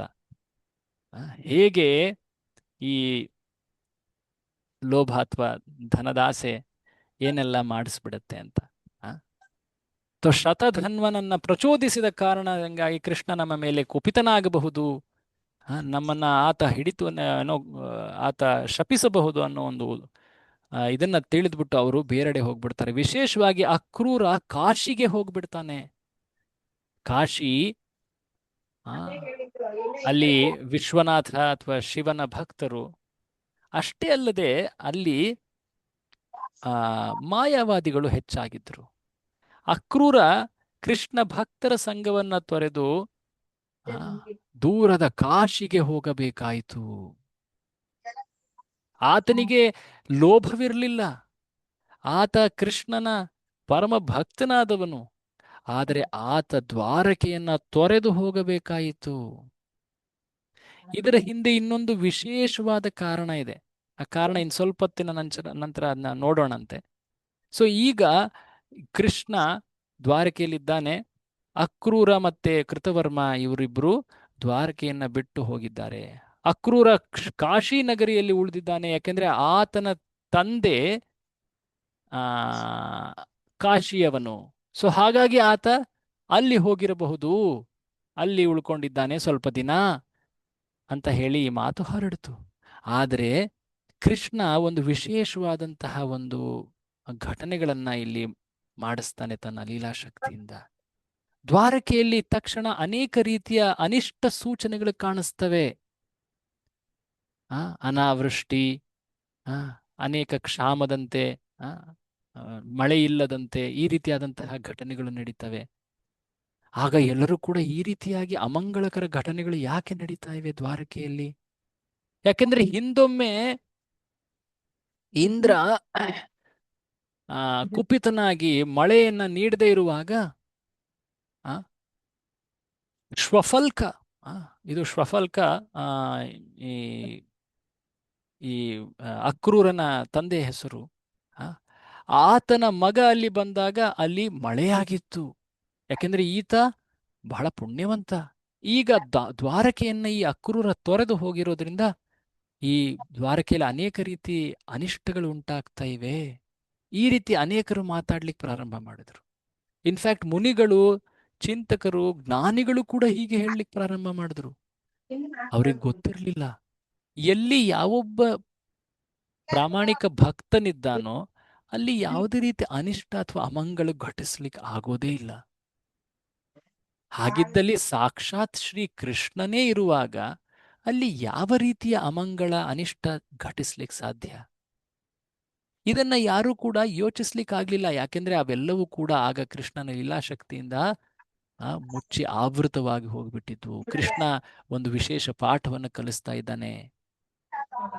ಸೊ ಹೀಗೆ ಅವರೆಲ್ಲರೂ ಈಗ ಚಿಂತಿಸ್ತಾ ಇದ್ದಾರೆ, ಹೋ ಈ ದ್ವಾರಕೆಗೆ ಮತ್ತೆ ನಾವು ಅಕ್ರೂರನನ್ನ ಕರೆತಂದರೆ ಈಗ ಈ ಅನಿಷ್ಟಗಳು ದೂರವಾಗ್ತವೆ. ದ್ವಾರಕೆಯಲ್ಲಿ ಈ ಅಕ್ರೂರ ತುಂಬಾ ಬೃಹತ್ತಾಗಿ ಪ್ರತಿದಿನ ದಾನ ಧರ್ಮಗಳನ್ನ ಮಾಡ್ತಾ ಇದ್ದಾನೆ, ಅತ್ಯಂತ ಸಮೃದ್ಧನಾಗಿದ್ದಾನೆ. ಈ ಮಾತುಗಳು ನಮಗೆ ಕಿವಿಗೆ ತಲುಪ್ತಾ ಇವೆ. ಆತನನ್ನ ಕರೆತರಬೇಕು.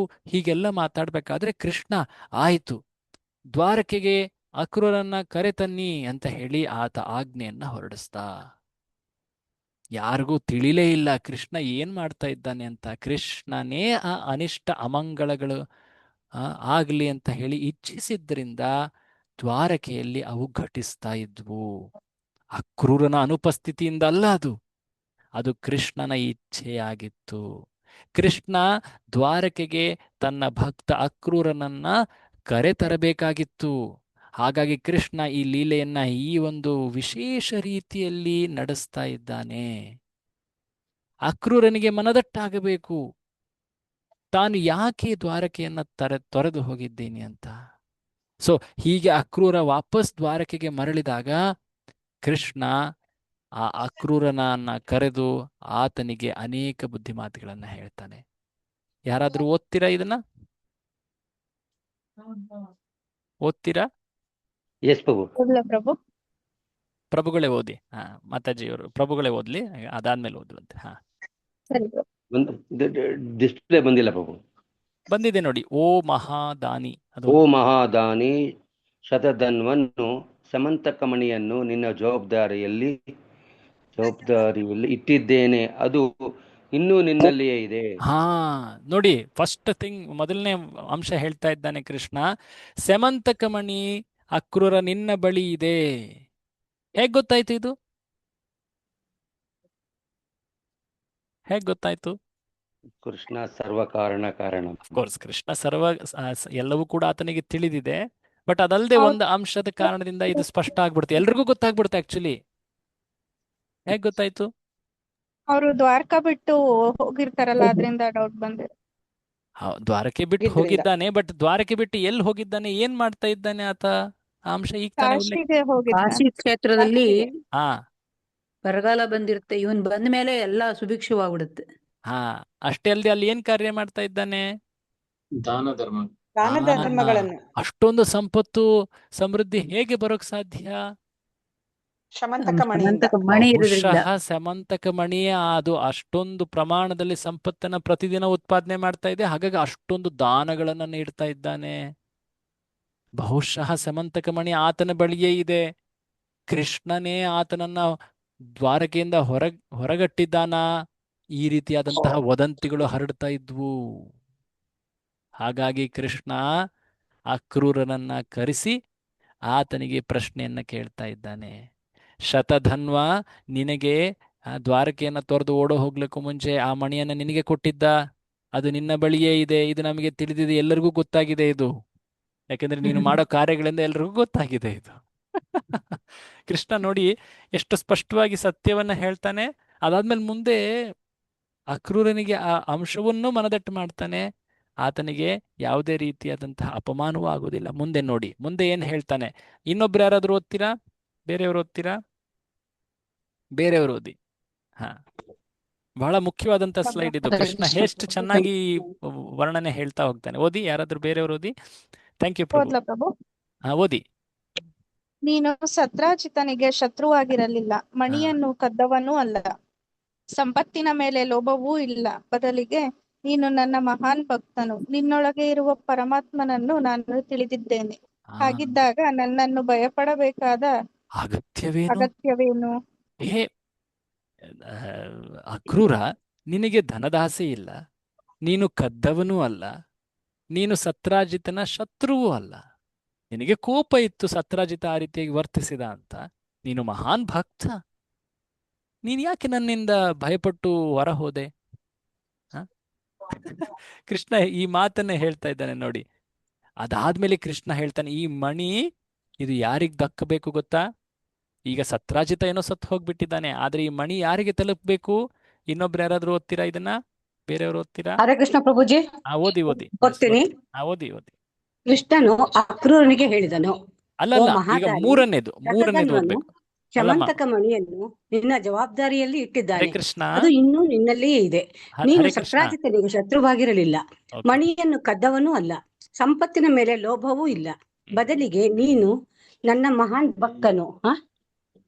ಆಗಿತ್ತದು ಓದಿ ಓದಿ, ಸತ್ರಾಜಿತನಿಗೆ. ಪರವಾಗಿಲ್ಲ, ಓದಿ, ಪರವಾಗಿಲ್ಲ, ಓದಿ. ಎಸ್, ಅಲ್ಲ, ಕಂಟಿನ್ಯೂ ಮಾಡಿ. ಇಲ್ಲಿರೋದೇ ಕರೆಕ್ಟ್ ಕರೆಕ್ಟ್, ಓದಿ ಓದಿ, ಕರೆಕ್ಟ್. ಹಾ. ನಿನ್ನೊಳಗೆ ನೀನು ಸತ್ರಾಜಿತನಿಗೆ ಶತ್ರುವಾಗಿರಲಿಲ್ಲ, ಮಣಿಯನ್ನು ಕದ್ದವನೂ ಅಲ್ಲ, ಸಂಪತ್ತಿನ ಮೇಲೆ ಲೋಭವೂ ಇಲ್ಲ, ಬದಲಿಗೆ ನೀನು ನನ್ನ ಮಹಾನ್ ಭಕ್ತನು, ನಿನ್ನೊಳಗೆ ಇರುವ ಪರಮಾತ್ಮನನ್ನು ನಾನು ತಿಳಿದಿದ್ದೇನೆ. ಹಾಗಿದ್ದಾಗ ನನ್ನನ್ನು ಭಯಪಡಬೇಕಾದ ಅಗತ್ಯವೇನು? ಸತ್ರಾಜಿತನಿಗೆ ಪುತ್ರರು ಇರಲಿಲ್ಲ, ಆದ್ದರಿಂದ ಅವನ ಪುತ್ರರು ಅವನ ಆಸ್ತಿಯನ್ನು ಪಡೆಯಬೇಕು. ಮಣಿಯನ್ನು ನೀನೇ ಎಚ್ಚರಿಕೆಯಿಂದ ಕಾಪಾಡು, ಏಕೆಂದರೆ ಬೇರೆ ಯಾರೂ ಅದನ್ನು ಸುರಕ್ಷಿತವಾಗಿ ಇಟ್ಟುಕೊಳ್ಳಲು ಸಾಧ್ಯವಿಲ್ಲ. ಇಂಟ್ರೆಸ್ಟಿಂಗ್ ಅಂಶ ನೋಡಿ. ಸತ್ರಾಜಿತನಿಗೆ ಮಕ್ಕಳಿಲ್ಲ, ಗಂಡು ಮಕ್ಕಳಿಲ್ಲ. ಇರೋದು ಯಾರು? ಸತ್ಯಭಾಮೆ. ಸತ್ಯಭಾಮೆಗೂ ಕೂಡ ಆ ಮಣಿಯ ಮೇಲೆ ಆಸಕ್ತಿ ಇಲ್ಲ. ಸೊ ಸತ್ಯಭಾಮೆಯ ಮಕ್ಕಳಿದ್ದಾರಲ್ಲ, ಅವರಿಗೆ ಈ ಮಣಿ ತಲುಪಬೇಕು. ಬಟ್ ಅಲ್ಲಿವರೆಗೆ ನೀನು ಇದನ್ನ ಕಾಪಾಡಬೇಕು. ಯಾಕೆಂದ್ರೆ ಯಾರೂ ಕೂಡ ಇದನ್ನ ಪಡೆದರೆ ಅವರಿದನ್ನ ಸುರಕ್ಷಿತವಾಗಿ ಇಟ್ಕೊಳ್ಳಿಕ್ ಸಾಧ್ಯ ಇಲ್ಲ. ನೀನು ಇದನ್ನ ರಕ್ಷಿಸಬೇಕು. ಕೃಷ್ಣ ನೋಡಿ, ಆತ ಕರೆದಿದ್ದಾನೆ. ಅದ್ರ ಜೊತೆಗೆ ಆ ಅಕ್ರೂರನಿಗೆ ಆತ ಒಳ್ಳೆ ಗೌರವವನ್ನು ಕೊಡ್ತಾ ಇದ್ದಾನೆ. ನೀನು ಮಾತ್ರ ಈ ಮಣಿಯನ್ನ ಎಚ್ಚರಿಕೆಯಿಂದ ಕಾಪಾಡ್ಲಿಕ್ಕೆ ಸಾಧ್ಯ, ಬೇರೆ ಯಾರು ಕೂಡ ಇದನ್ನ ಸುರಕ್ಷಿತವಾಗಿ ಇಟ್ಕೊಳ್ಳೋದಿಲ್ಲ. ಆದರೆ ನೀನೊಂದು ಮುಖ್ಯ ಕಾರ್ಯ ಮಾಡ್ಬೇಕು. ಏನದು? ಮುಂದೆ ಓದಿ. ಬೇರೆಯವರು ಯಾರಾದ್ರೂ ಓದ್ತೀರಾ? ಹರೇ ಕೃಷ್ಣ ಪ್ರಭುಜಿ, ಓದಿ ದಯವಿಟ್ಟು. ದಯವಿಟ್ಟು ಮಣಿಯನ್ನು ಒಮ್ಮೆ ತೋರಿಸು. ಎಲ್ಲರೂ ಅದು ನಿನ್ನಲ್ಲೇ ಇದೆ ಎಂದು ತಿಳಿದಿದ್ದಾರೆ, ಏಕೆಂದರೆ ನೀನು ನಿರಂತರವಾಗಿ ಯಜ್ಞಗಳನ್ನು ಮಾಡುತ್ತಿದ್ದೀಯ. ಎಲ್ಲರ ಸಂಶಯಗಳು ಮತ್ತು ತಪ್ಪು ಕಲ್ಪನೆಗಳನ್ನು ನಿವಾರಿಸು. ಕೆಲವರು ನನ್ನ ಕುರಿತಾಗಿ ತಪ್ಪು ತಿಳುವಳಿಕೆಯನ್ನು ಇಟ್ಕೊಂಡಿದ್ದಾರೆ, ನಾನೇ ನಿನ್ನನ್ನು ಹೊರಗಟ್ಟಿದ್ದೀನಿ ಹಾಗೆ ಅಂತ. ಬಟ್ ನೀನು ಇದನ್ನ ಸ್ಪಷ್ಟಪಡಿಸು, ನಿನ್ನ ಬಳಿ ಇರುವ ಮಣಿಯನ್ನ ಎಲ್ಲರಿಗೂ ತೋರಿಸು, ದ್ವಾರಕೆಯಲ್ಲಿ ನಿವಾಸ ಮಾಡು ಅಂತ ಕೃಷ್ಣ ಈಗ ಈ ಅಕ್ರೂರನಿಗೆ ಈ ಮಾತನ್ನ ಹೇಳ್ತಾ ಇದ್ದಾನೆ. ಸೊ ಭಗವಂತನ ಈ ಮಾತುಗಳನ್ನ ಕೇಳಿ ಅಕ್ರೂರನಿಗೆ ಮುಜುಗರವಾಯಿತು. ಏನಿದು, ಭಗವಂತ ಹೀಗೆ ಹೇಳ್ತಾ ಇದ್ದಾನಲ್ಲ. ನನ್ನ ನಿಜ ಹೃದಯದ ಸ್ಥಿತಿ ಆತನಿಗೆ ತಿಳಿದಿದೆ, ನನಗೇನು ಲೋಭ ಇಲ್ಲ. ಬಟ್ ಆದ್ರೂ ಕೂಡ ಒಂದು ರೀತಿ ಮನಸ್ಸಿನಲ್ಲಿ ಆ ಭಯದ ಕಾರಣದಿಂದ ಈ ಮಣಿ ನನ್ನ ಬಳಿ ಇದೆ ಅಂತ ತಿಳಿದು ಬಿಟ್ರೆ ಭಗವಂತ ಕುಪಿತನಾಗ್ತಾನ, ಜನರು ಏನು ತಿಳ್ಕೊಳ್ತಾರೆ, ಈ ರೀತಿಯಾದಂತಹ ಒಂದು ಅವಿಶ್ವಾಸ ಮೂಡಿ ನಾನು ಈ ದ್ವಾರಕೆಯನ್ನು ತೊರೆದು ಹೊರ ಹೋಗಿದ್ದೆ. ಭಗವಂತ ನನಗೆ ಆಹ್ವಾನಿಸಿ ಈಗ ನನಗೆ ಸರಿಯಾದ ಬುದ್ಧಿ ಮಾತುಗಳನ್ನು ಹೇಳ್ತಾ ಇದ್ದಾನೆ. ಇಲ್ಲಿ ನೋಡಿ, ಈ ಮಣಿ ನನ್ನ ಬಳಿ ಇದೆ ಅಂತ ಹೇಳಿ ಎಲ್ಲರಿಗೂ ತೋರಿಸ್ತಾನೆ.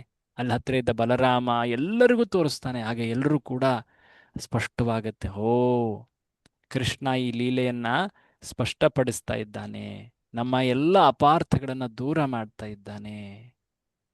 ಅಕ್ರೂರನಿಗೆ ಹೀಗೆ ಯಾಕೆ ಆಯ್ತು? ಇದು ಬಹಳ ಇಂಪಾರ್ಟೆಂಟ್ ಅಂಶ. ಇನ್ಫ್ಯಾಕ್ಟ್ ಈ ಲೀಲೆಯಲ್ಲಿ ಇದು ಬಹಳ ಮುಖ್ಯವಾದಂತಹ ಸಂಗತಿ. ನೋಡಿ, ಸತ್ರಾಜಿತ ಆತ ಲೋಭದ ಕಾರಣದಿಂದಾಗಿ ಈ ಒಂದು ಪ್ರಸಂಗದಲ್ಲಿ ಹತ್ಯೆಯಾದ. ಶತಧನ್ವ ಆತನು ಲೋಭದ ಕಾರಣದಿಂದಾಗಿ ಹತ್ಯೆಯಾದ. ಪ್ರಸೇನ, ಆ ಒಂದು ಸಿಂಹ, ಆ, ಅವು ಕೂಡ ಲೋಭದ ಕಾರಣದಿಂದಾಗಿ ತುತ್ತಾದವು. ಅದಾದ್ಮೇಲೆ ಅಫ್ಕೋರ್ಸ್ ಒಳ್ಳೆ ಒಳ್ಳೆ ಶುಭ ಪರಿಣಾಮಗಳೇನಾದವು. ಕೃಷ್ಣ ಆತ ಜಾಂಬವತಿ ಮತ್ತೆ ಸತ್ಯಭಾಮೆಯನ್ನ ಪತ್ನಿಯಾಗಿ ಸ್ವೀಕರಿಸಿದ. ಅವರು ತುಂಬಾ ಸಂತೋಷ ಪಟ್ರು ಕೃಷ್ಣನನ್ನ ಪತಿಯಾಗಿ ಪಡೆದು. ಬಟ್ ಇಲ್ಲಿ ಅಕ್ರೂರ ಎಷ್ಟೊಂದು ವರ್ಷಗಳ ಕಾಲ ಆತ ದ್ವಾರಕೆಯಿಂದ ಹೊರಗೆ ಉಳಿಬೇಕಾಯಿತು. ಯಾಕೆ? ಆತ ಮನಸ್ಸಿನಲ್ಲಿ ಎಷ್ಟು ಶುದ್ಧನಾಗಿದ್ರು ಕೂಡ ಯಾಕೆ ಹೀಗಾಯಿತು? ಇಲ್ಲಿ ನಮ್ಮ ಆಚಾರ್ಯರು ಬಹಳ ಒಂದು ಮುಖ್ಯವಾದ ಕಾರಣವನ್ನ ಹೇಳ್ತಾರೆ. ಯಾಕೆಂದರೆ ಆತ ಕೃಷ್ಣನನ್ನ ಅವನ ಭಕ್ತರಿಂದ ದೂರ ಮಾಡಿದ್ದ. ನೆನ್ಪಿದೆಯಾ ಇದು? ಹಾ ಗೋಪಿಯರಿಂದ. ಹೌದು ಪ್ರಭು. ಗೋಪಿಯರಿಂದ ಆ ಗೋಪಿಯರಿಂದ ಬೃಂದಾವನದಿಂದ ಕರ್ಕೊಂಡು ಹೊರಟೋಗ್ತಾನೆ. ಬೃಂದಾವನಕ್ಕೆ ಆತ ಕಂಸನ ದೂತನಂತೆ ಬಂದು ಕೃಷ್ಣ ಬಲರಾಮರನ್ನ ವೃಂದಾವನದಿಂದ ಹೊರಗೆ ಕರೆದೊಯ್ದಿದ್ದ. ಹೌದು. ಅವನ ತಪ್ಪೇನಿತ್ತು? ಆತ ಕಂಸನ ಮಾತುಗಳು ಹಾಗಿದ್ವು, ಹಾಗಾಗಿ ಆತ ಬಂದ. ಕೃಷ್ಣನು ಕೂಡ ಮಥುರೆಗೆ ಹೋಗಿ ಕಂಸನ ವಧೆ ಮಾಡ್ಬೇಕಾಗಿತ್ತು. ಇದರಲ್ಲಿ ಏನ್ ತಪ್ಪಿದೆ ಆತ ಅಕ್ರೂರನದ್ದು ಅಂತ ಕೆಲವರು ಕೇಳಬಹುದು. ಬಟ್ ನಮ್ಮ ಆಚಾರ್ಯರಲ್ಲಿ ಹೇಳ್ತಾರೆ, ಅಕ್ರೂರ ನಂದ ಯಶೋಧರನ್ನ ಭೇಟಿ ಮಾಡ್ದ. ಆ ನಂದ ಭವನದ ಎಲ್ಲರನ್ನ ಭೇಟಿ ಮಾಡಿ ಕೃಷ್ಣ ಬಲರಾಮರನ್ನ ಕರೆದೊಯ್ತಾ ಇದ್ದೀನಿ ಅಂತ ಹೇಳಿ ತಿಳಿಸ್ದ. ಆದ್ರೆ ಕೃಷ್ಣನ ಪರಮ ಭಕ್ತರು, ಅವರಿಗೆ ಆತ ಏನನ್ನೂ ಕೂಡ ಹೇಳಲೇ ಇಲ್ಲ.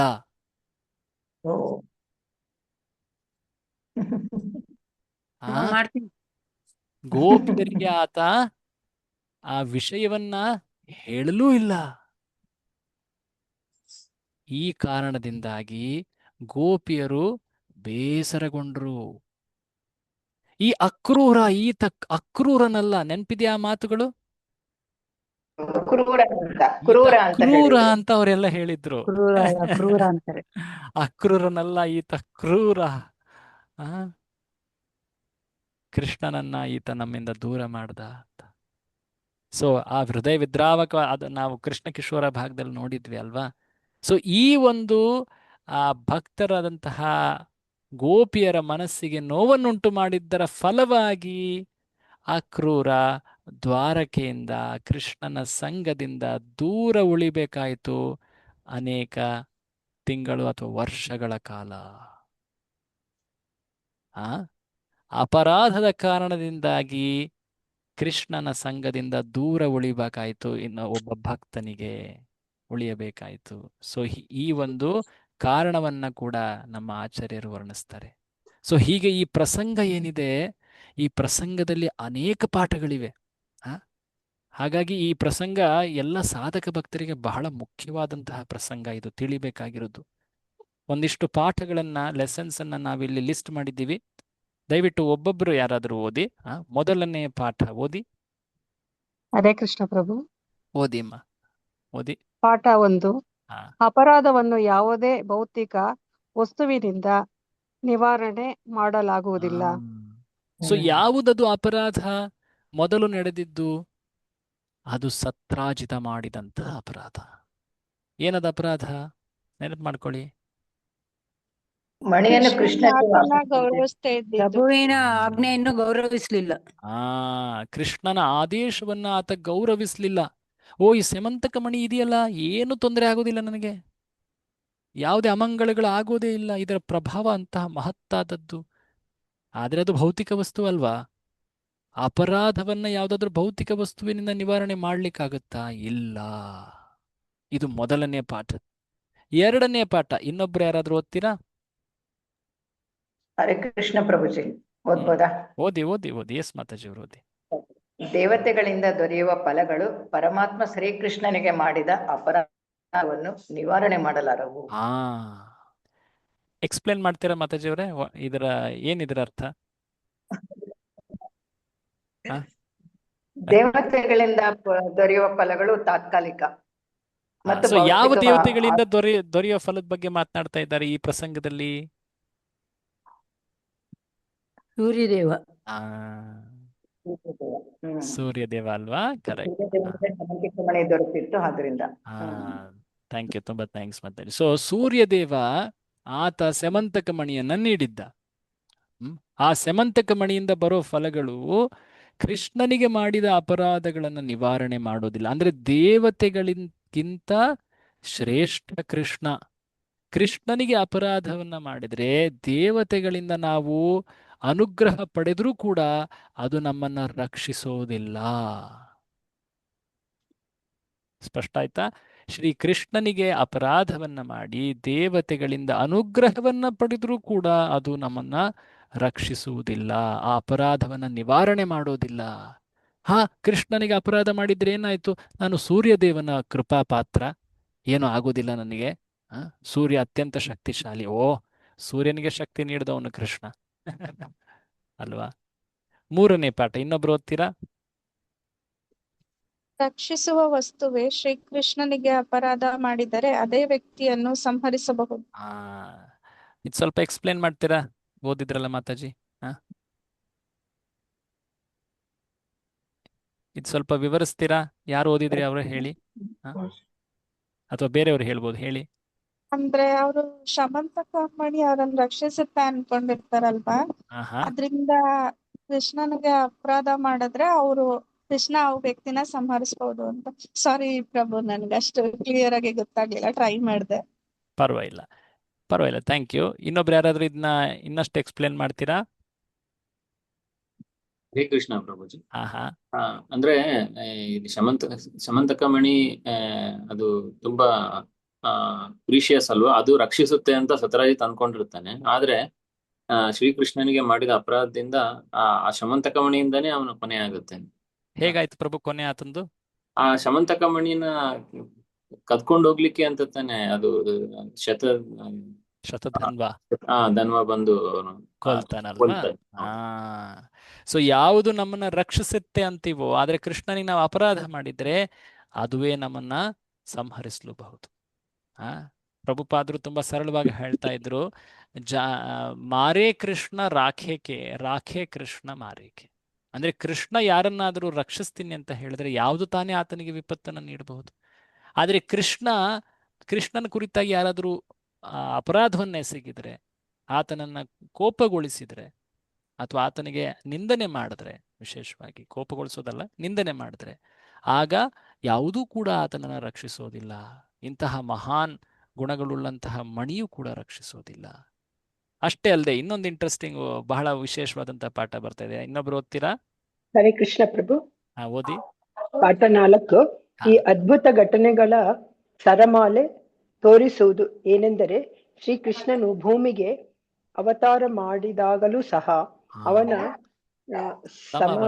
ಸಮವಯಸ್ಕರು ಅವನನ್ನು ಟೀಕಿಸುವ ಪ್ರವೃತ್ತಿ ಹೊಂದಿರುತ್ತಾರೆ. ಇದು ಇಂಟ್ರೆಸ್ಟಿಂಗ್, ಇದು ಬಹಳ ಆಶ್ಚರ್ಯದ ಮಾತಿದು. ಏನಿದು? ಕೃಷ್ಣನ ಜೊತೆ ಇದ್ದವರು ಕೂಡ ಕೃಷ್ಣನನ್ನ ಟೀಕೆ ಮಾಡಿದ್ರು ಅಲ್ಲಿ. ಈ ಘಟನೆಯಿಂದ ನಾವು ಏನ್ ತಿಳಿತೀವಿ ಅಂದ್ರೆ, ಕೃಷ್ಣನನ್ನ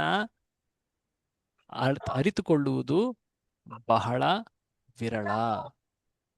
ಕೆಲವೊಮ್ಮೆ ಕೃಷ್ಣನ ಜೊತೆ ಇದ್ದವರು, ಇಲ್ಲಂತೂ ದ್ವಾರಕೆಯಲ್ಲಿ ನಿವಾಸ ಮಾಡುತ್ತಿದ್ದಂಥವರು, ಅವರೂ ಕೂಡ ಇಲ್ಲಿ ಕೃಷ್ಣನ ಕುರಿತಾಗಿ ತಪ್ಪಾಗಿ ತಿಳಿದ್ರು. ಆಕ್ಚುಲಿ ಅವರು ನಿತ್ಯ ಸಿದ್ಧ ಭಕ್ತರಲ್ಲಿ ಈ ದೋಷ ಕಾಣಲಿಲ್ಲ. ಯಾವೊಬ್ಬರು ಕೃಷ್ಣನ ಭಕ್ತಿಯಲ್ಲಿ ಅವರು ಪೂರ್ತಿಯಾಗಿ ಪ್ರವೃದ್ಧರಾಗಿರೋದಿಲ್ವೋ ಅವರು ಈ ರೀತಿಯಾದಂತಹ ಟೀಕೆಗಳಲ್ಲಿ, ಆ ವದಂತಿಗಳಲ್ಲಿ, ಆ ತಪ್ಪು ತಿಳುವಳಿಕೆಯಲ್ಲಿ ಅವರು ಪ್ರಭಾವಿತರಾದರು. ಸೊ ಕೃಷ್ಣನ ಜೊತೆ ಇದ್ದ ಮಾತ್ರಕ್ಕೆ ವ್ಯಕ್ತಿ ಕೃಷ್ಣನನ್ನ ತಿಳಿದು ಬಿಟ್ಟ ಅನ್ನೋ ಒಂದು ಅಂಶದ ಸಮರ್ಥನೆ ಎಲ್ಲೂ ಇಲ್ಲ.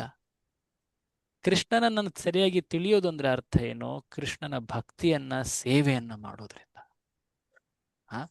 ಹಾಗಾಗಿ ಕೃಷ್ಣನ ಬಳಿಯ ಇರುವುದಕ್ಕಿಂತ ಹೆಚ್ಚಾಗಿ ಶುದ್ಧ ಭಕ್ತರು ಕೃಷ್ಣನ ಭಕ್ತರ ಬಳಿ ಇರ್ಲಿಕ್ಕೆ ಬಯಸ್ತಾರೆ.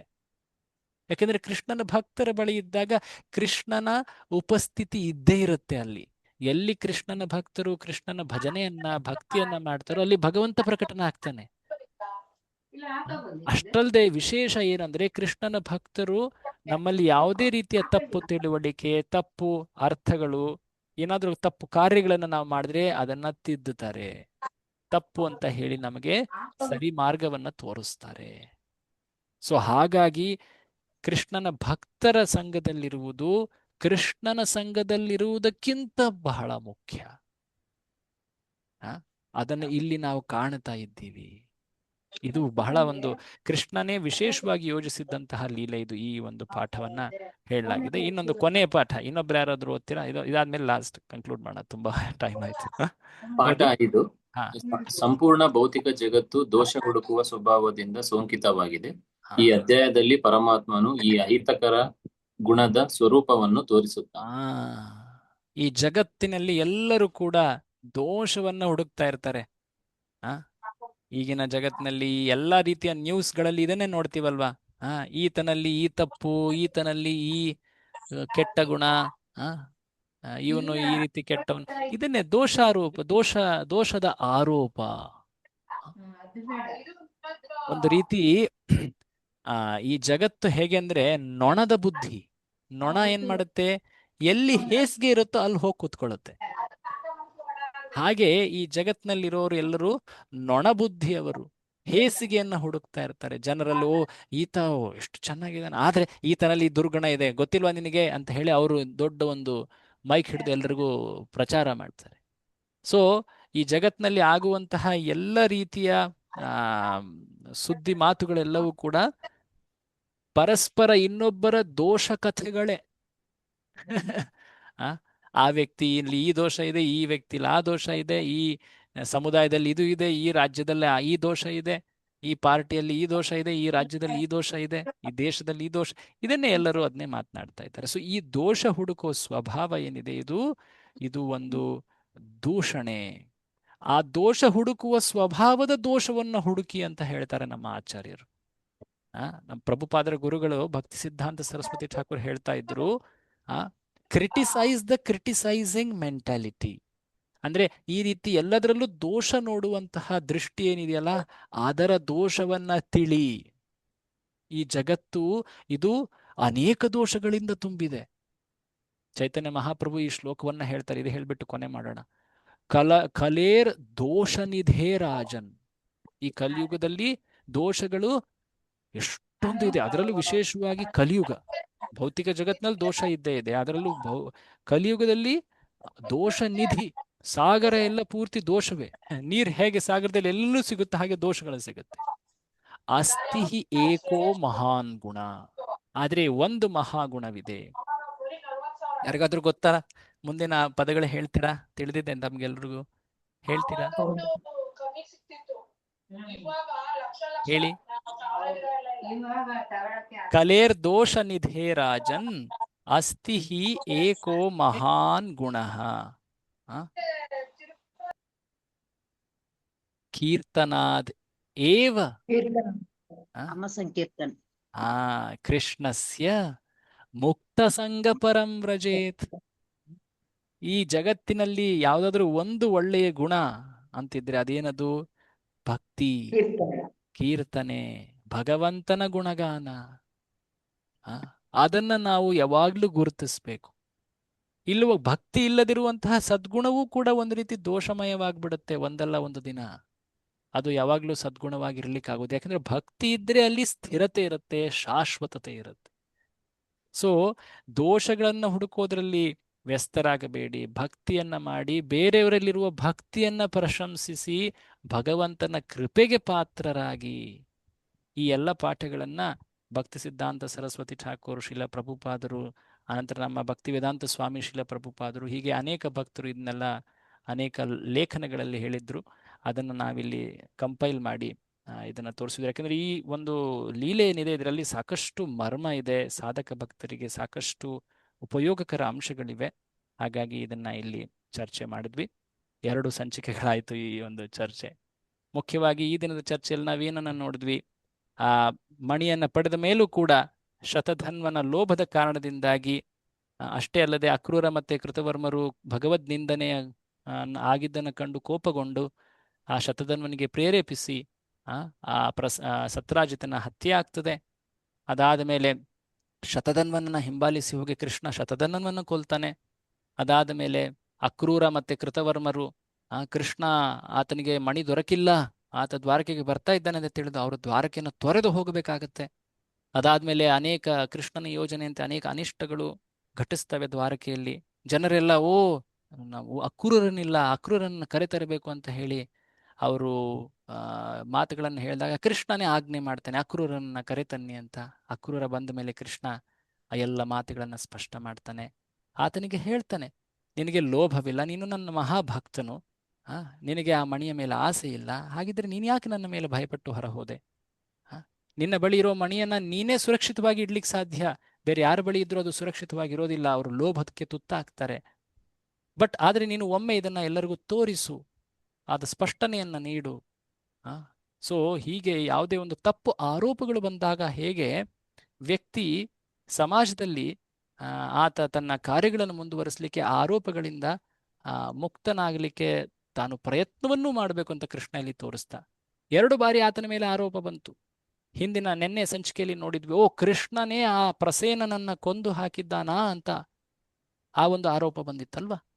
ಇವತ್ತಿನ ಸಂಚಿಕೆಯಲ್ಲಿ ನೋಡಿದ್ವಿ, ಕೃಷ್ಣನೇ ಆತ ಆ ದ್ವಾರಕೆಯಿಂದ ಆ ಅಕ್ರೂರನನ್ನ ಹೊರಗೆ ಅಟ್ಟಿದ್ದಾನಾ ಅಂತ ಈ ಆರೋಪನೂ ಕೂಡ ಇವತ್ತಿನ ಸಂಚಿಕೆಯಲ್ಲಿ ನೋಡಿದ್ವಿ. ಸೊ ಹೀಗೆ ಆರೋಪಗಳು ಈ ಜಗತ್ತಿನಲ್ಲಿ ಈ ಅನರ್ಥಗಳ, ವಿಶೇಷವಾಗಿ ಲೋಭದ ಕಾರಣದಿಂದಾಗಿ ಇರ್ತವೆ. ಇದು ದೋಷ ಹುಡುಕುವಂತಹ ಬುದ್ಧಿ, ಈ ಸ್ವಭಾವ.